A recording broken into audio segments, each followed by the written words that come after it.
Hello, dear students. Today we are going to read a chapter from our supplementary book Movements. The name of the chapter is Weathering the Storm in Ersama. This is written by Harsh Mandir. This is about a cyclone, a super cyclone that hit Orissa in October 1999, which killed thousands of people and devastated, destroyed hundreds of villages.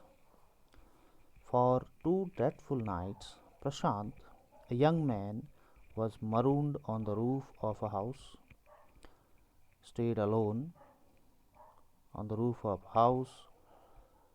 On the third day, he decided to go to his village. Now, did he find his family? How was that horrible experience? Let's read in the story.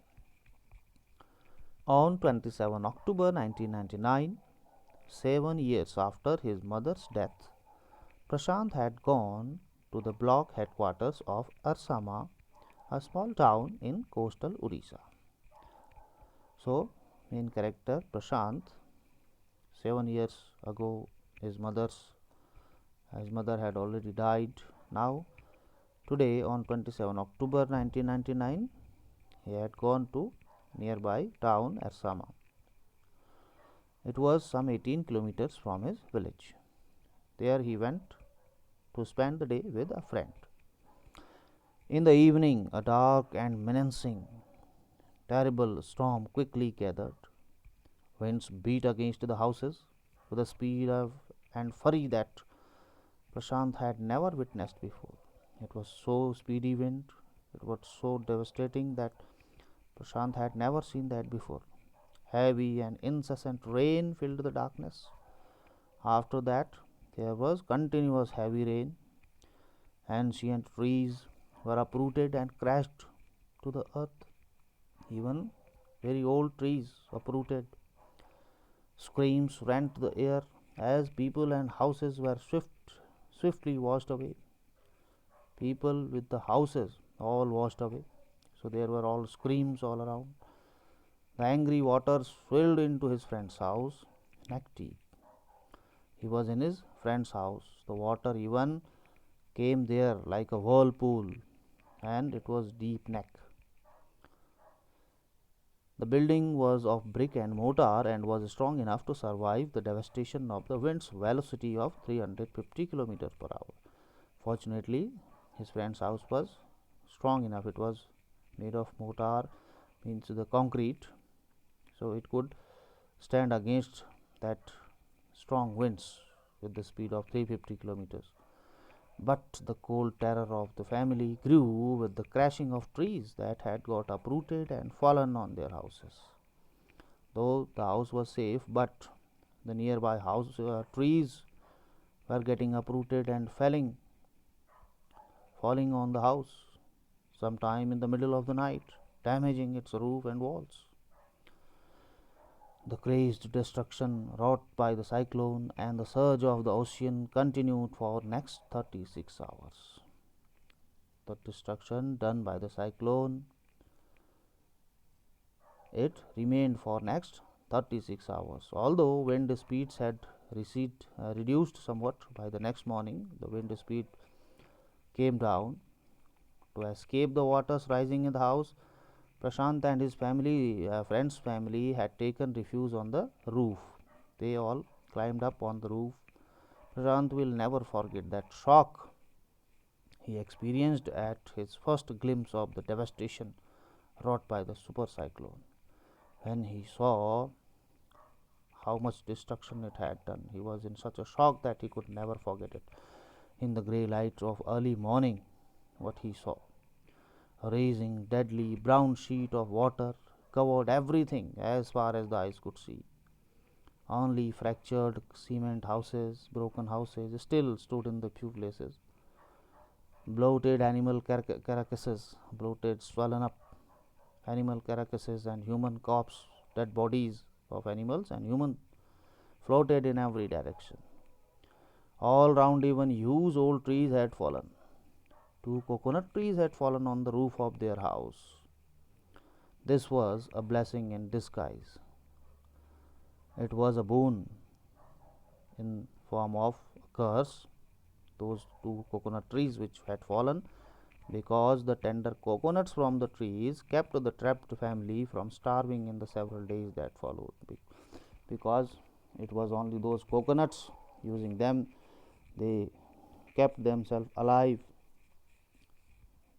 during the next coming days.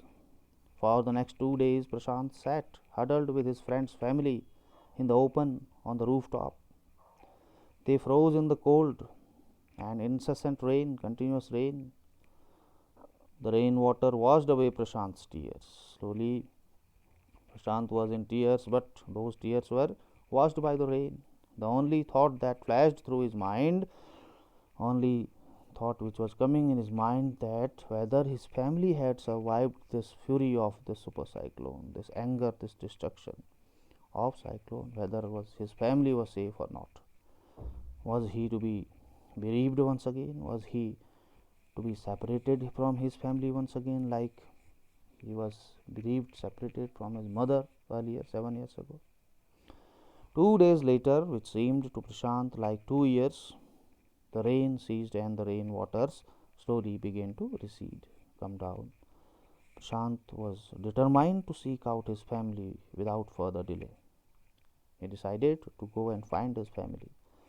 But the situation was still dangerous, and his friend's family pleaded, requested Prashant to stay back with a little longer.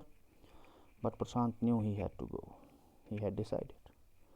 He equipped himself with a long, sturdy stick, a long, strong stick, and then started on his 18-kilometer expedition back to his village through the swollen flood waters. It was a journey he would never forget.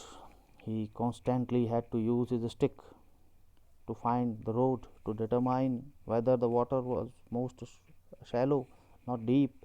At places he was waist deep and progress was slow. He could only move very slowly. At several points he lost the road and had to swim. After some distance, he was relieved to find 2 friends. He found 2 more people. Those were friends of his uncle who were also returning to their village. They decided to move ahead together.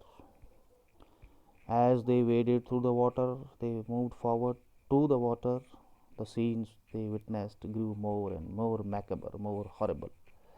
They had to push away many human bodies, men, women, children, and carcasses of dogs, goats, and cattle that the current swept, the stream of the water swept against them as they moved ahead. In every village they passed, they could barely see a house standing. Prashant now wept out loud. He could not control himself. Now he wept loudly. For a long time he was sure that his family could not have survived this catastrophe, this heavy destruction. Finally, Prashant reached the village Kalikuda. His heart went cold.